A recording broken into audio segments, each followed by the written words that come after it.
report, Madam Chair, details 5 issues, 5 questions.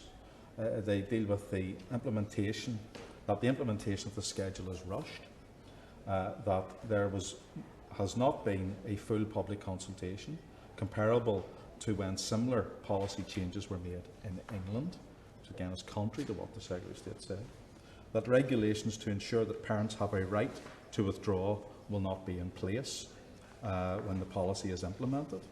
The Secretary of State has indicated that's a matter for the Department of Education, again something very different from what has been in place in England, and that what constitutes age-appropriate, comprehensive and scientifically accurate guidance has not been defined, and what will actually be taught. And fifthly, that the regulations were brought into force the same day that they were laid. It actually breaches the convention that at least 21 days should be allowed between the laying of an instrument and the bringing them into effect. And my colleague from East Antrim has dealt with that, so I won't actually go into that particular point. But essentially, the Secretary of State is duty-bound to make good policy. This 44th report of the Secondary Legislation Scrutiny Committee says that this is bad policy. And that might come as a surprise to a number of his backbenchers, that they're being asked tonight to vote for something that their government, in the other place, says is bad policy. And I think that should maybe just cause some time for them to reflect. And I want to deal with a couple of the issues that the report puts on the record. So, in terms of the issue of why does the Secretary of State believe, and I have this question for the Secretary of State, why does he believe that this is not rushed policy? Whenever the 44th report says, and I quote, "Considering these points together, we are concerned that the implementation schedule has been rushed." It goes on to say, quoting paragraph 28, that when taken alongside the other concerns on timing, the House may wish to press the Minister to bring forward the necessary legislation to push back the implementation date. This could allow time for a public consultation and would ensure the policy can be fully developed. And I would want to know why the Secretary of State hasn't considered that point that was made by his colleagues in the other place and the advice that they gave to him after there was serious scrutiny made of this piece of delegated legislation. I'd like to know if the Secretary of State can tell us what will actually be taught. And he can't tell us what will be taught. And he's already confirmed that he can't tell us what will be taught. But in paragraph 43 of the report, it says, when the Scrutiny Committee asked the Northern Ireland Office how age-appropriate, comprehensive and scientifically accurate guidance would be determined, the Northern Ireland Office responded that this was a matter for the Department of Education. The report concludes that on such a key point, this is not an illuminating response. On such a key point, this is not an illuminating response. At the least, it would have been helpful for the Northern Ireland Office to have liaised with the Department of Education to provide more detailed information. Questions now remain about how this aspect of the legislation will actually be implemented. And I'd like to know how the Secretary of State intends to do that, because what is actually taught goes to the crux of this matter. So, for example, if a child asks the question, is it possible for me to have an abortion on the basis that I don't want to have a child? Or financially, it would be too much burden. Can the Secretary of State tell us, would those questions be allowed to be asked and answered? Because the law prohibits a person having an abortion on the basis of it's not financially my concern, or I don't financially want it, or I just don't want the child. They have to actually have a specific legal reason. But can the Secretary of State answer, will those matters actually be taught? Will that be brought out, or will it just be, can have an abortion for any reason? And the Secretary of State knows that those matters have not yet even been addressed in any way by drawing up a schedule of what should be taught. Thirdly, in terms of the right by a parent to withdraw their child, can the Secretary of State deal with this issue? the 44th report puts it this way. It says that the House may wish to inquire further of the Minister why the instrument does not place a duty on the Department of Education to have regulations in place to facilitate parents withdrawing their children from sexual education by the implementation date of the policy, and what steps the Northern Ireland Office is taking to ensure the Department of Education does in fact have these regulations in place. In terms of the conscientious objection by teachers, the report says that they asked the Northern Ireland Office whether teachers would have the right to conscientiously object to delivering the approved material. Again, the Northern Ireland Office said that this would be a matter for the Department of Education, although the Northern Ireland Office noted that a large majority of schools currently outsource RSE to third-party providers.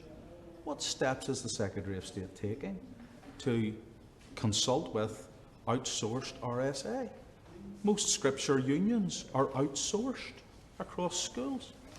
Would those schools find that they, or those organisations find they are in breach of the law? What protections would be put in place? What rights would be put in place to protect outsourced RSA? And of course I will give way to my colleague. And in fact, you note that in the report, the point which is being made is that the outsourcing was one of the things that CDAW complained about, because they said that the outsourcers were the people who were bringing the values into these things as well. Thank you, Member, for expanding on that point. There is no guidance presented this evening by the Secretary of State on this issue of objection. What about teachers who wish to object? The report goes into this issue and says that, for example, on how key terms will be interpreted on the rights of teachers to conscientiously object on funding has not yet been determined, or at least has not yet been made available to Parliament. And it highlights this, the report highlights this in bold. This is unfortunate.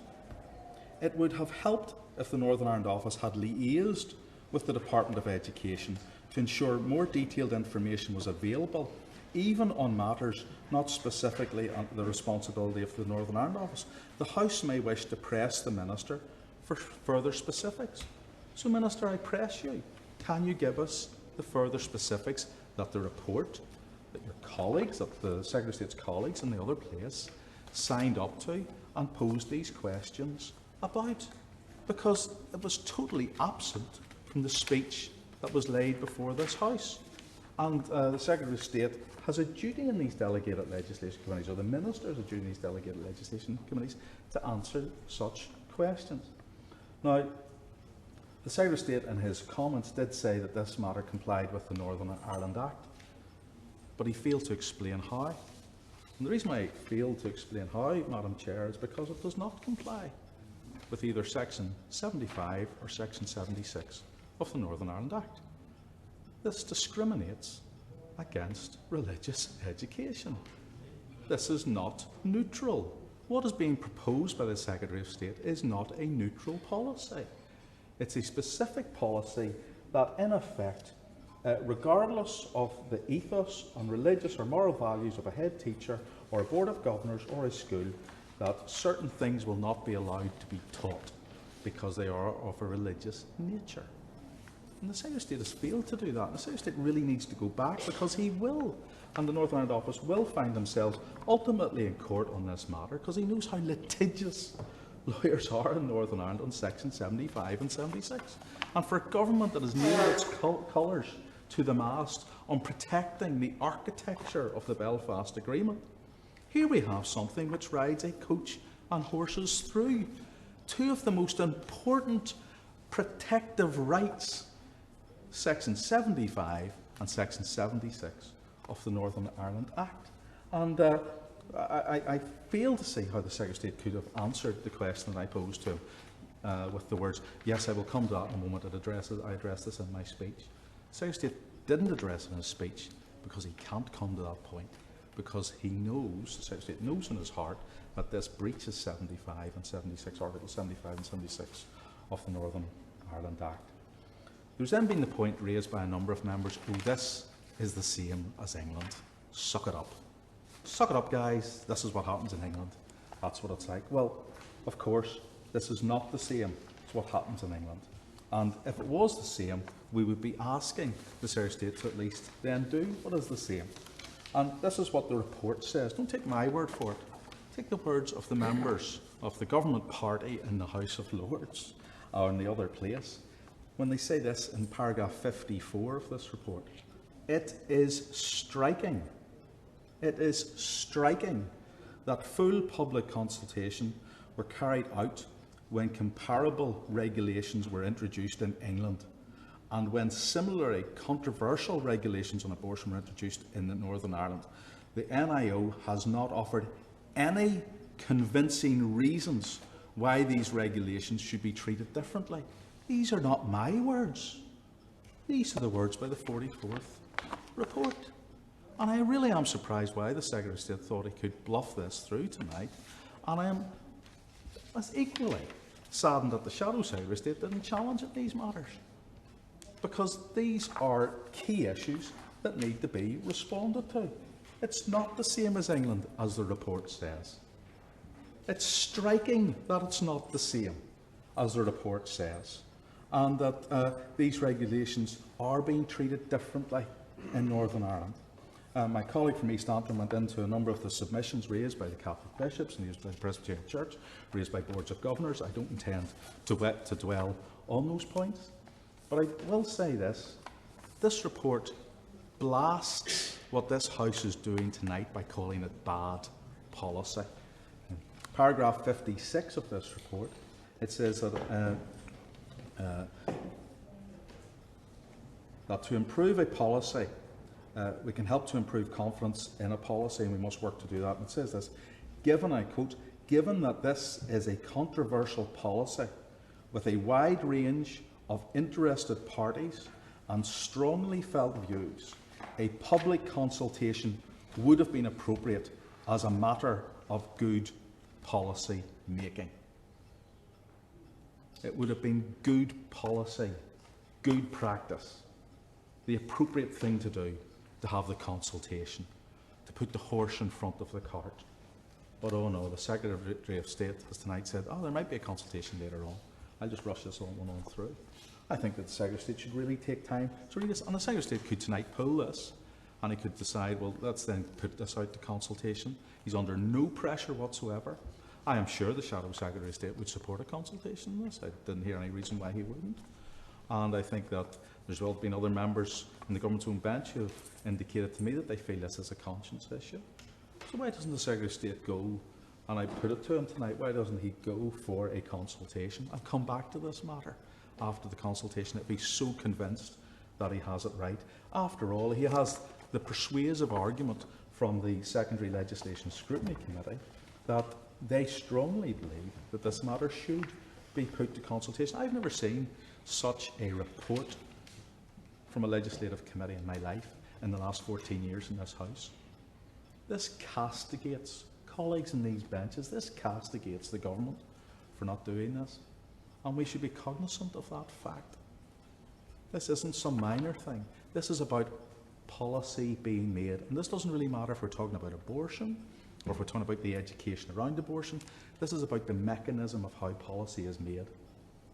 And the government has got it wrong tonight. And I would urge colleagues to